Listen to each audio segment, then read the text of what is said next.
Hello, నేను మీ CS రావు. తెలంగాణ సీఎంగా రేవంత్ రెడ్డి ప్రమాణ స్వీకారం చేశారు. పలువురు అభినందనలు తెలుపుతున్నారు. అయితే ఇక్కడ ప్రత్యేకంగా ప్రధానమంత్రి నరేంద్ర మోడీ ట్వీట్ చేస్తూ తెలంగాణ ముఖ్యమంత్రి రేవంత్ రెడ్డికి అభినందనలు తెలిపారు. అభినందనలు తెలిపినటువంటి ట్వీట్ ఇక్కడ మనకు కనిపిస్తుంది. తెలంగాణ ముఖ్యమంత్రిగా ప్రమాణ స్వీకారం చేసిన శ్రీ రేవంత్ రెడ్డి గారికి అభినందనలు. రాష్ట్ర ప్రగతికి, పౌరుల సంక్షేమానికి అన్ని విధాలా తోడ్పాటు అందిస్తానని నేను హామీ ఇస్తున్నాను అనేటువంటి ఒక సందేశాన్ని పంపిస్తూ నరేంద్ర మోడీ రేవంత్ రెడ్డికి అభినందనలు తెలిపారు. సో ఆ ట్వీట్ని కనుక చూస్తే కనుక రేవంత్ రెడ్డి అంటే ఎంత అభిమానం నరేంద్ర మోడీకి అర్థమవుతుంది. ఆ ట్వీట్లో తెలంగాణ ముఖ్యమంత్రిగా ప్రమాణ స్వీకారం చేసిన శ్రీ రేవంత్ రెడ్డి గారికి అభినందనలు. రాష్ట్ర ప్రగతికి, పౌరుల సంక్షేమానికి అన్ని విధాలుగా తోడ్పాటు అందిస్తానని నేను హామీ ఇస్తున్నాను అనేటువంటి ఒక ట్వీట్ చేయడం జరిగింది. వాస్తవంగా తెలంగాణ ముఖ్యమంత్రిగా కేసీఆర్ ఉన్నప్పుడు కూడా ఇంత అభినందనలు కానీ, ఇంత అభిమానం కానీ నరేంద్ర మోడీ కురిపించినటువంటి దాఖలాలు లేవు. కానీ రేవంత్ రెడ్డి ప్రమాణ స్వీకారం చేసిన తర్వాత తెలంగాణ ముఖ్యమంత్రిగా నరేంద్ర మోడీ ఇమీడియట్గా స్పందించి ఆయన ట్వీట్ చేయడం జరిగింది. ఇదే కొంత హాట్ టాపిక్గా కూడా మారింది రాజకీయ వర్గాల్లో కూడా. సో నరేంద్ర మోడీకి అలాగే రేవంత్ రెడ్డికి ఏమైనా సంబంధాలు ఉన్నాయా, సత్సంబంధాలు ఉన్నాయా అనేటువంటి ఒక చర్చ ఇప్పుడు బయలుదేరింది. సో వాస్తవంగా డిసెంబర్ 9వ తారీఖున ఆయన ఢిల్లీ వెళ్ళబోతున్నారు. ఆ సందర్భంగా ప్రధానమంత్రి నరేంద్ర మోడీని కూడా కలిసేటువంటి అవకాశం ఉంది అనేటువంటి ఒక టాక్ వినిపిస్తుంది. ముఖ్యమంత్రి హోదాలో, ప్రధాని హోదాలో ఉన్నటువంటి నరేంద్ర మోడీని కలిసి రాష్ట్రానికి రావాల్సినటువంటి నిధులు కానీ లేదా ఇతరత్ర అంశాలు కానీ చర్చించేటువంటి అవకాశం ఉంది అనేటువంటి విషయం కూడా తెలుస్తుంది.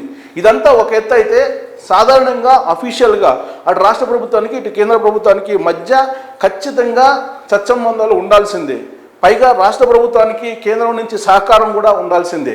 అయితే మొత్తం దేశవ్యాప్తంగా కనుక చూస్తుందే కాంగ్రెస్ పాలిత రాష్ట్రాల మీద ఎప్పుడు కూడా బీజేపీ వివక్ష చూపుతుంది. నరేంద్ర మోడీ ఆధ్వర్యంలో ఉండేటువంటి కేంద్ర ప్రభుత్వం వివక్ష చూపుతున్నటువంటి సందర్భాలు అనేకం ఉన్నాయి. అంతేకాదు గవర్నర్లని రాజ్భవన్ కేంద్రంగా చేసుకొని ఆయా రాష్ట్రాల్లో ఉండేటువంటి ముఖ్యమంత్రుల్ని ఇబ్బందులు పెడుతున్నటువంటి అంశాలను కూడా మనం తీసుకోవచ్చు. ఉదాహరణకు మనం బీజేపీ పాలిత రాష్ట్రం కాకుండా ఉన్నటువంటి ఢిల్లీని తీసుకుంటే కేజ్రీవాల్ని ఏ విధంగా ఇబ్బంది పెడుతుంది నరేంద్ర మోడీ ఆధ్వర్యంలో ఉండేటువంటి కేంద్ర ప్రభుత్వం అనేది మనం ఉదాహరణగా కూడా తీసుకోవచ్చు. అయితే ఇక్కడ రేవంత్ రెడ్డి విషయంలో మాత్రం చాలా సానుకూలంగా ప్రధానమంత్రి నరేంద్ర మోడీ స్పందించడం అనేది ఇది తెలంగాణ రాష్ట్ర ప్రగతికి ఒక పాజిటివ్ సంకేతంగా చూడొచ్చు.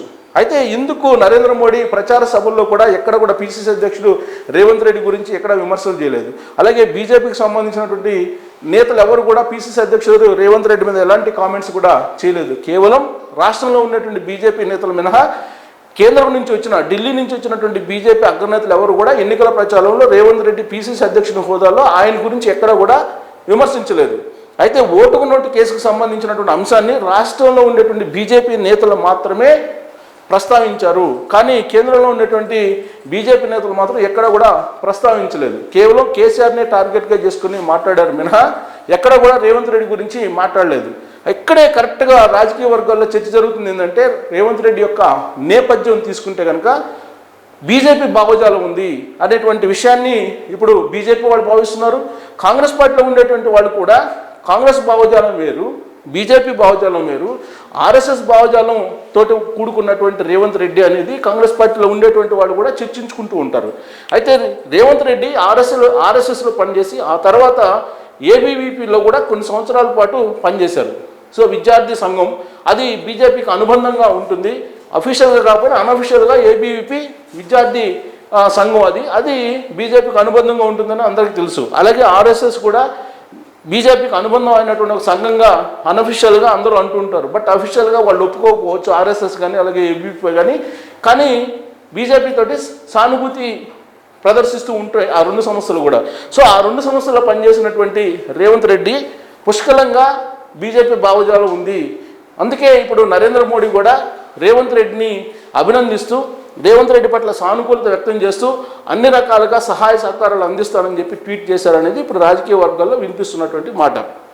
రేవంత్ రెడ్డి ప్రమాణ స్వీకారాన్ని కనుక చూస్తే ప్రమాణ స్వీకారం అయిపోయిన వెంటనే చిరంజీవి మెగాస్టార్ ఒక ట్వీట్ చేయడం జరిగింది. వాస్తవంగా మెగాస్టార్ చిరంజీవి ఆయన కాంగ్రెస్ లీడర్. ఇప్పటి వరకు కూడా ఆయన సభ్యత్వానికి రాజీనామాలు చేయలేదు. కాంగ్రెస్ పార్టీలోనే ఆయన కొనసాగుతున్నారు మెగాస్టార్ చిరంజీవి. బహుశా అందుకే ఆయన ట్వీట్ చేసి ఉంటారు అభినందనలు తెలుపుతూ రేవంత్ రెడ్డికి.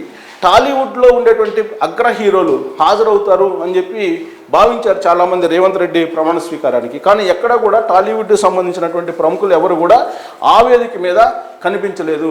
కేవలం రాజకీయాలకు సంబంధించినటువంటి కాంగ్రెస్ పార్టీ లీడర్లు లేదా ఇతర రాష్ట్రాలకు సంబంధించినటువంటి సీఎంలు వాళ్ళు మాత్రమే కనిపించారు.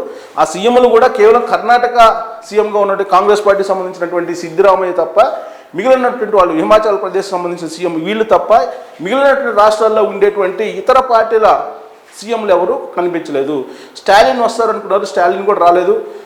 ఎన్డీఏ అలాగే ఇండియా కూటమి ఇప్పుడు జాతీయ స్థాయిలో ఉన్నటువంటి కూటములు, సో ఎన్డీఏ కూటమిలో ఉన్నటువంటి పార్టీలు కానీ రాలేదు, హాజరు కాలేదు. అయితే ఇండియా కూటమిలో ఉన్నటువంటి డిఎంకే అయినా వస్తుంది, స్టాలిన్ వస్తారు తమిళనాడు ముఖ్యమంత్రి అని చెప్పి అందరూ భావించారు. కానీ స్టాలిన్ కూడా అక్కడ కనిపించలేదు. పైగా రేవంత్ రెడ్డి ప్రమాణ స్వీకారం మొత్తం కనుక గమనిస్తే సమన్వయ లోపం చాలా క్లియర్గా కనిపించింది. అంతేకాదు ముహూర్తం కరెక్ట్గా 1:04 ముహూర్తం పెట్టారు. రేవంత్ రెడ్డి ప్రమాణ స్వీకారం చేసేటువంటి శుభ ముహూర్తం. ఆ ముహూర్తానికి ఆయన ప్రమాణ స్వీకారం చేయలేకపోయారు, ఫైల్ మీద సంతకాలు కూడా పెట్టలేకపోయారు. దానికి ప్రధానమైనటువంటి కారణం కోఆర్డినేషన్ లోపం చాలా క్లియర్గా ఆ ప్రమాణ స్వీకారం సందర్భంగా కనిపించింది. అనేక మంది ట్రాఫిక్లో ఇరుక్కుపోయారు. సోనియా గాంధీ, రాహుల్ గాంధీ, ప్రియాంక వీళ్ళు కూడా ట్రాఫిక్లో సకాలంలో డయాస్ వద్దకు చేరుకోలేకపోయారు. వాళ్ళతో పాటు మంత్రులుగా ప్రమాణ స్వీకారం చేయడానికి వేదిక వద్దకు రావాల్సినటువంటి తుమ్మల నాగేశ్వరరావు, అలాగే కోమటిరెడ్డి వెంకటరెడ్డి, సీతక్క, అలాగే సురేఖ, కొండ సురేఖ వీళ్ళు సరైన సమయానికి వేదిక మీదకి వచ్చి వాళ్ళు ఓతు తీసుకోలేకపోయారు. వాళ్ళు కూడా ట్రాఫిక్ జామ్లో ఇరుక్కున్నారు. సో ఈ ట్రాఫిక్ అందరూ క్లియర్ చేసి డయాస్ దగ్గరకు వచ్చేటప్పటికి వీళ్ళందరూ కూడా టైం పట్టింది. అప్పటికే ముహూర్తం మించిపోయింది. కరెక్ట్గా 1:20 రేవంత్ రెడ్డి ప్రమాణ స్వీకారం ముఖ్యమంత్రిగా చేయడం జరిగింది. ఆ తర్వాత జరిగినటువంటి కార్యక్రమాలు, తర్వాత అక్కడ డయాస్ మీద సమన్వయం చేసుకునేటువంటి యాక్టివిటీ మొత్తం కూడా రేవంత్ రెడ్డే సోలోగా చేసుకున్నట్టు కనిపించింది. అంతా కూడా కోఆర్డినేషన్ అంతా కూడా రాహుల్ గాంధీ, సోనియా గాంధీ, ప్రియాంక వీళ్ళందరినీ కూడా డయాస్ మీదకి తీసుకురావటం ఇవన్నీ కూడా ఆయనే స్వయంగా సమన్వయం చేసుకున్నట్టు కూడా కనిపించింది. సో అనుకున్న విధంగా, ఎక్స్పెక్ట్ చేసినటువంటి విధంగా ఆ గ్రౌండ్లో పబ్లిక్ కూడా పెద్దగా కనిపించలేదు. బట్ కాంగ్రెస్ పార్టీ అభిమానులు, కాంగ్రెస్ పార్టీ కార్యకర్తలు అయితే వచ్చారు. కానీ బట్ చాలామంది చాలా ఊహించుకున్నారు రేవంత్ రెడ్డి ప్రమాణ స్వీకారం అంటే చాలా భారీగా ఉంటుంది, హోరెత్తిపోతుంది, కనీవిని ఎరుగని రీతిలో ఉంటుంది, గతంలో సీఎంలు ప్రమాణ స్వీకారం చేసిన దానికన్నా కూడా చాలా భిన్నంగా ఉంటుంది, ఇలా చాలా ఊహించుకున్నారు ఆయన అభిమానులు. కానీ ఒక రకంగా చెప్పాలంటే సాదాసీదానే జరిగింది. ఆనాడు రాజశేఖర రెడ్డి ఏ విధంగా హోరెత్తేలా ప్రమాణ స్వీకారం చేశారో ఆ తరహాలో చేయాలని చెప్పి భావించారు రేవంత్ రెడ్డి అభిమానులు. కానీ ఆ తరహాలో పెద్దగా కనిపించకపోవడం అనేది కొంత ఆశ్చర్యకరంగా కనిపిస్తూ ఉంది. బట్ ఓకే, ఓవరాల్గా అయితే సమన్వయం చేసుకొని ప్రమాణ స్వీకారోత్సవాన్ని పకడ్బందీగానే చేసినట్టు కనిపిస్తుంది. కానీ రేవంత్కు ఉన్నటువంటి క్రేజ్ ఎలా ఉందో ఆ క్రేజ్కు తగిన విధంగా మాత్రం అక్కడ లేదు అని చెప్పి అక్కడ వేదికను గమనించిన, వేదిక కింద ఉన్నటువంటి గ్రౌండ్లో ఉన్నటువంటి కార్యకర్తలను గమనించిన, వాళ్ళలో ఉత్సాహం కనిపించిన ఆ విధంగా కనిపిస్తుంది. ఇక వేదిక మీద అనేక మంది కాంగ్రెస్ పార్టీకి సంబంధించినటువంటి వాళ్ళు ఉన్నారు. వాళ్ళని సమన్వయం చేసుకున్నటువంటి బాధ్యత కూడా రేవంత్ రెడ్డి తీసుకున్నారు. ఒకవైపు సోనియా గాంధీ, ఇంకొక వైపు రాహుల్ గాంధీ, అలాగే ప్రియాంక ఖర్గే వీళ్ళందరినీ కూడా సమన్వయం చేసుకుంటూనే కనిపించాడు రేవంత్ రెడ్డి. హైలైట్ ఏంటంటే తొలి సంతకం ఆయన ఇచ్చినటువంటి 6 హామీల మీద పెట్టడం జరిగింది. ఆ 6 హామీల మీద తొలి సంతకం పెట్టి రెండో సంతకం రజనీకి ఉద్యోగం ఇస్తూ ఆయన సంతకం పెట్టారు. ఆయన చెప్పినట్టుగానే ప్రమాణ స్వీకారం రోజున ఏం చేస్తానని చెప్పారో అదే చేశారు. ఇక ప్రగతి భవన్ విషయంలో ట్విస్ట్ జరిగింది. ప్రగతి భవన్ పేరుని డాక్టర్ బిఆర్ అంబేద్కర్ ప్రగతి భవన్గా మారుస్తానన్నారు. డాక్టర్ బాబాసాహెబ్ అంబేద్కర్ ప్రగతి భవన్గా మారుస్తానని చెప్పి ఎన్నికల ప్రచారంలో చెప్పారు రేవంత్ రెడ్డి. కానీ జ్యోతిరావు పూలే ప్రజాభవన్గా మారుస్తూ ప్రగతి భవన్ని ఒక నిర్ణయం కూడా తీసుకున్నారు. సో ఇదంతా కూడా ప్రమాణ స్వీకారం అయిపోయిన తర్వాత జరిగినటువంటి పరిస్థితులు. అయితే ప్రమాణ స్వీకారం అయిపోయిన తర్వాత వెంటనే మంత్రుల లిస్టు కూడా ప్రకటించారు, ఆయా శాఖల లిస్టు కూడా ప్రకటించారు.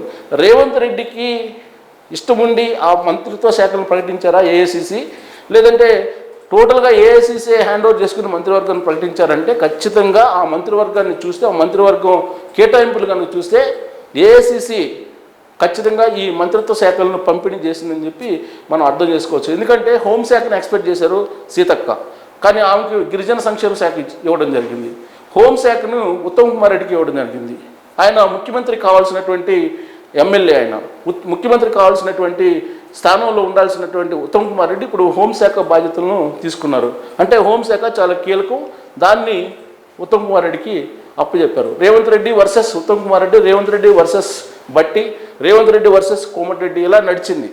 కానీ ఇప్పుడు సీన్ కట్ చేస్తే రేవంత్ రెడ్డి ముఖ్యమంత్రి, హోంమంత్రి ఉత్తమ్ కుమార్ రెడ్డి, ఆర్థిక శాఖ మంత్రిగా శ్రీధర్ బాబు, అలాగే రెవెన్యూ శాఖ మంత్రిగా ఇప్పుడు బట్టి విక్రమార్క, ఇలా మొత్తం పోర్ట్ఫోలియోలను కేటాయించడం జరిగింది.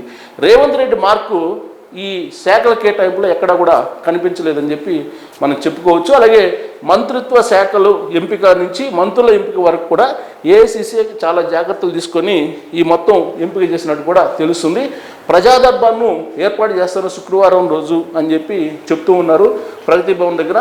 సో ప్రజాభవన్ అది ఇప్పుడు ఆ ప్రజాభవన్ దగ్గర దానికోసం వెయిట్ చేస్తున్నారు. రేవంత్ రెడ్డి ఏదైతే చెప్పారో ప్రజాభవన్, సో ఆ ప్రజాభవన్లో ప్రజాదర్బార్ నిర్వహించడానికి సిద్ధమవుతున్నారు. ఇదంతా ఒక ఎత్తు అయితే, నరేంద్ర మోడీ మాత్రం రేవంత్ రెడ్డికి మద్దతు పలుకుతూ రేవంత్ రెడ్డి సక్సెస్ కావాలి, రేవంత్ రెడ్డి పరిపాలన బాగా అందించాలి అనేటువంటి ఆలోచనతో చాలా పాజిటివ్ కోణంతో ఆయన ట్వీట్ చేయడం జరిగింది. అంతేకాదు ప్రమాణ స్వీకారం చేసేటప్పుడు గవర్నర్కి అలాగే రేవంత్ రెడ్డి మధ్యకు కూడా చాలా సన్నిహిత సంబంధాలు ఉన్నట్టు కనిపించింది.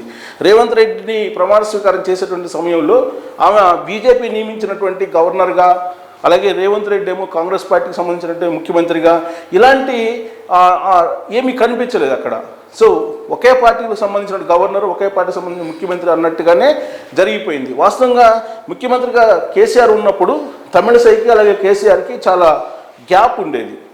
ఎందుకంటే అక్కడ రాజ్భవన్లో బీజేపీ సంబంధించినటువంటి గవర్నర్ ఉన్నారనేది కాంగ్రెస్ పార్టీ కానీ లేదా బీఆర్ఎస్ పార్టీ కానీ అప్పుడు ఆరోపించేది. పైగా గవర్నర్ కోటాలో ఎమ్మెల్యేలను ఎంపిక చేసి ఫైల్ పంపిస్తే ఆ ఫైల్ను కూడా తమిళసై ఆపెట్టారు. నిబంధనలకు విరుద్ధంగా ఉంది, రాజకీయ నేపథ్యం ఉన్నటువంటి వాళ్ళని ఎంపిక చేశారు అనేటువంటి విషయంలో. అలాగే అసెంబ్లీలో పాస్ చేసినటువంటి బిల్లులను కూడా పాస్ చేయకుండా తమిళసై ఆపి ఉంచారు. అంటే బీజేపీ ఏతర రాష్ట్రాల్లో ప్రభుత్వాలు ఉంటే కనుక ఆ రాష్ట్రాల్లో గవర్నర్లు చాలా బలంగా ఉన్నారు.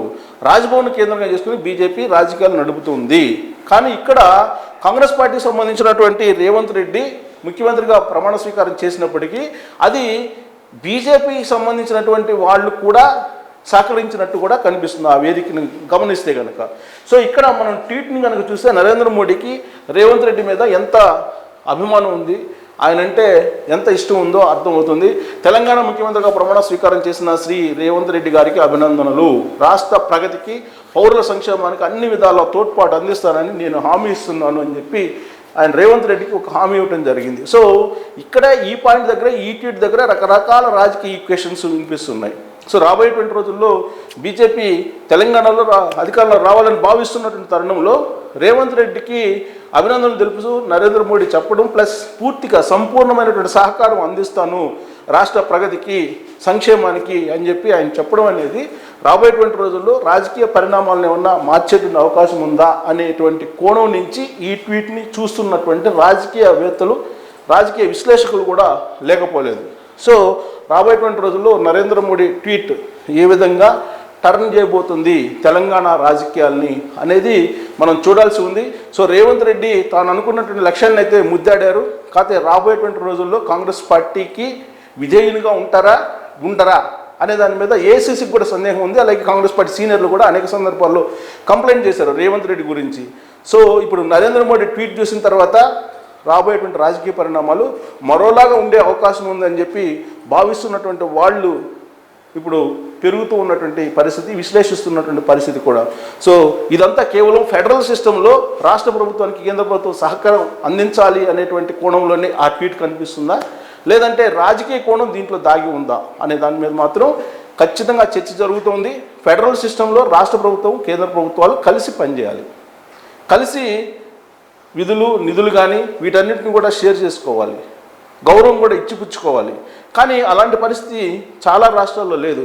కానీ తెలంగాణ రాష్ట్రానికి కేంద్ర ప్రభుత్వం మధ్య సత్సంబంధాలు ఉండాలి అని చెప్పి నరేంద్ర మోడీయే ఒక అడుగు ముందుకేసి ట్వీట్ చేయడం, అభినందనలు తెలపడం కొత్త ముఖ్యమంత్రికి రేవంత్ రెడ్డికి, ఇవన్నీ కూడా శుభ పరిణామాలుగా కనిపిస్తూ ఉన్నటువంటి పరిస్థితుల్లో రాజకీయపరమైనటువంటి కోణం ఏమైనా ఈ ట్వీట్ వెనుక దాగి ఉందా అనేది మాత్రం హాట్ టాపిక్గా మారింది.